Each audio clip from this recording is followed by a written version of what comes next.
ሻሎም ሻሎም የእግዚአብሔር ቅዱሳን እንደምን አላችሁ?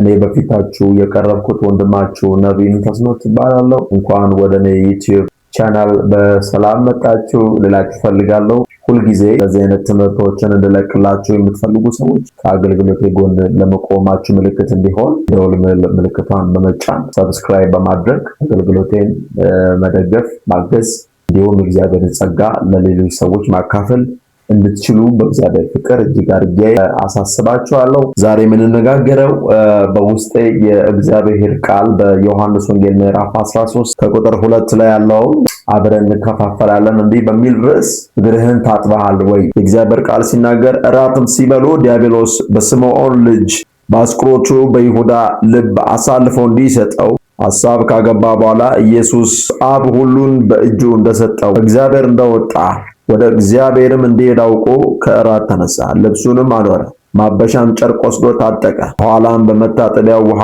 ጨመረ። የደቀ መዛሙርቱንም እግር ሊያጥብ በታጠቀበትም ማበሻ ጨርቅ ሊያለብስ ጀመረ። ወደ ስምዖንም ጴጥሮስ መጣ። እርሱም ጌታ ሆይ አንተ የኔን እግር ታጥባለህን? አለው።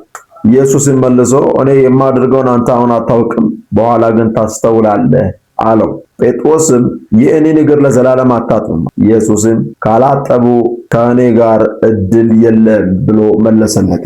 ስምዖን ጴጥሮስም ጌታ ሆይ እጄንና ራሴን ደግሞ እንጂ እግሬን ብቻ አይደለም። ኢየሱስም የታጠበ እግሩን ከመታጠብ በቀር ሌላ አያስፈልገው፣ ሁለንተናው ግን ንጹሕ ነው። እናንተም ንጹሐን ናችሁ፣ ነገር ግን ሁላችሁም ንጹሐን አይደላችሁም አለ ይላል። ጌታ ይባረክ። በዚህ በዮሐንስ ወንጌል ምዕራፍ 13 ላይ ኢየሱስ ለምን ይመስላችኋል አስቆሮቱ ይሁዳ በነበረበት በዛ ጊዜ ላይ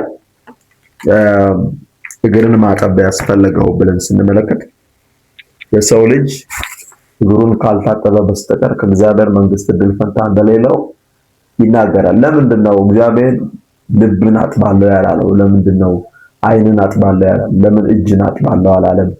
ለምንድነው እግርን አጥባለሁ ያለው? ለምንድነው እግርን መታጠብ ከእግዚአብሔር መንግስት ጋር እድል ፈንታ እንደመያዝ የተሳሰረበት መንገድ የሚለውን ሐሳብ በጣም በጥልቀት ማየትና መመልከት ይኖርብናል። ምክንያቱም ጴጥሮስን የኔ ነገር አታጥበል ማለት ሲለው ከኔ ጋር እድል ፈንታ እንዲኖር እግር መታጠብ ይኖርበታል። የእግር መታጠብ ምልክት በአይሁዳውያን ዘንድ ሰርግ ላይ ሰዎች ሲሄዱ ሁለንተናቸው ነጭ እንደሆነ ጥሩ ልብስ እንደሚለብሱ ሰርጉን ሊመጥን የሚችል አይነት ልብስ ለብሰው እንደሚሄዱና ዝግጅቱን ይመጥናል ብለው የሚያስቡትን አለባበስ ለብሰው እንደሚሄዱ ኤክስፔክተር ነው ወይንም ይታወቃል። ነገር ግን በራፍ ላይ በደረሱ ሰዓት እግራቸውን ይታጠባሉ።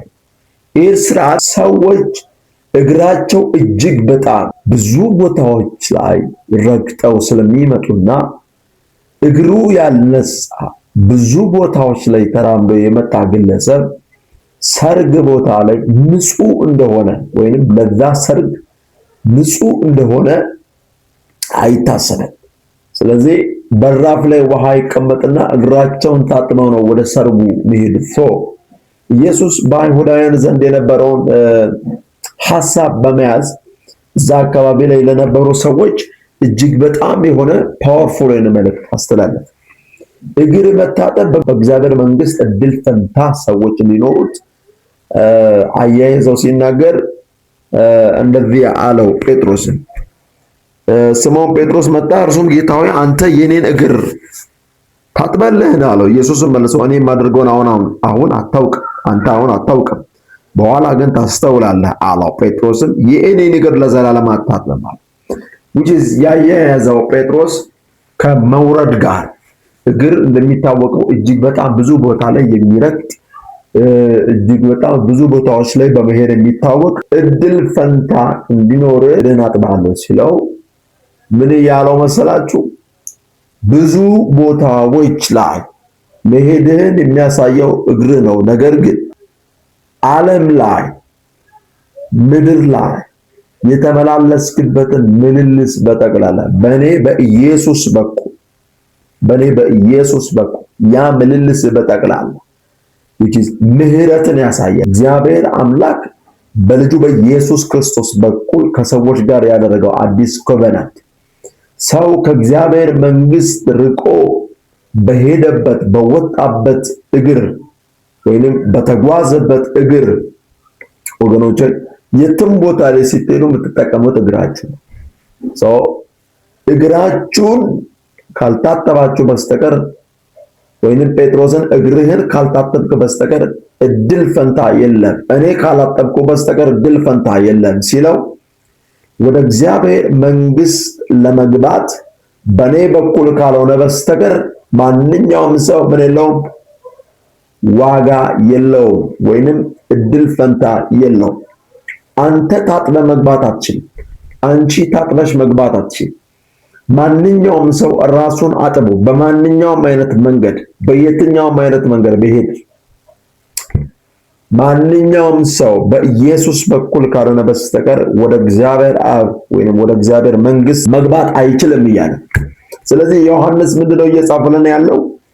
ሰው እንደምታውቁት ዮሐንስ እግዚአብሔር አብ ልጁ ኢየሱስ ክርስቶስን ለዓለም አንድያ ልጁን የመዳኛ ምክንያት አድርጎ የላከው ሚስጥር እንደሆነ፣ የላከው ህይወት እንደሆነ፣ የላከው መንገድ እንደሆነ፣ የላከው እውነት እንደሆነ ነው የሚዘግበው። ስለዚህ ምን እያለ ነው ዮሐንስ?